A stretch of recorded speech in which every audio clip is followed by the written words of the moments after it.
And నిన్న ఎస్ఆర్హెచ్‌కి అలానే ఏదైతే జీటీ మ్యాచ్ జరిగిందో అది అహ్మద్‌లో చాలా పెద్ద స్టేడియంలో. కానీ అక్కడ కూడా స్కోర్ చూసుకుంటే బ్యాటింగ్ ట్రాకే ఇచ్చారు మంచిగా. అక్కడ చూసుకుంటే జీటీ 224 పరుగులైతే ఫస్ట్ బ్యాటింగ్ చేసింది. టాస్ గెలుచుకుంటే ఉపయోగం లేకుండా పోయింది. ఏందంటే డ్యూ రాలేదు. డ్యూ వచ్చుంటే ఏమైనా ఎస్ఆర్హెచ్‌కి ఇంకా అవకాశం ఉండి గెలిచేవాళ్ళేమో కానీ ఆహ్, ఒక అభిషేక్ శర్మ తప్ప మిగతా వాళ్ళు ఎవరు ఆడలేదండి. చాలా ఇబ్బందులు పడ్డారు. ఎందుకంటే ఇషాంత్ కిషన్ కావచ్చు, ట్రావిస్ హెడ్ కావచ్చు, క్లాసన్ కావచ్చు అందరూ కూడా మీరు అక్కడైతే ఇబ్బంది పడ్డం చూసాం పరుగులు చేయడానికి. అభిషేక్ శర్మలో ఒక టైంలో కూడా షాట్లు కూడా సరిగ్గా ఆయనకి టైమింగ్ కుదరట్లేదు. చాలా ఇబ్బంది పడ్డారు. మీరు అటుపక్క చూసుకుంటే వాళ్ళు సునాయాసంగా 224 పరుగులు చేయడం చూసాం. జాస్ బట్లర్ ఏదైతే క్యాచ్ మిస్ అయిందో అది కొంచెం ఎక్కువ మూల్యం చెల్లించుకోవాల్సిన అవసరం అయితే వచ్చింది.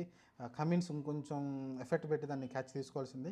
కానీ అక్కడ బ్యాడ్ లక్. ఆ తర్వాత చూసుకుంటే మీకు విధ్వంసం చేసేసాడు. 37 బాల్లు 64 పరుగులు 4 సిక్స్లతోటి 3 4తో కొట్టడం చూసాం. ఆ తర్వాత సుమన్ గిల్ కూడా మంచిగా 200 స్ట్రైక్ రేట్ తోటి 38 బాల్ 76 పరుగులు.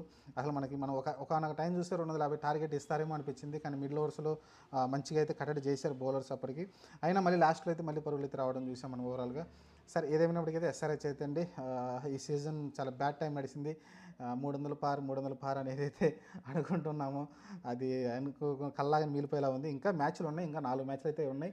ప్రస్తుతానికి అయితే ఇంకా ఎలిమినేషన్లో లేదు. ఇంకొక మ్యాచ్ ఓడిపోతే ఆటోమేటిక్గా వాళ్ళు కూడా ఎలిమినేషన్ అయిపోతారు ప్లే ఆఫ్ నుంచి.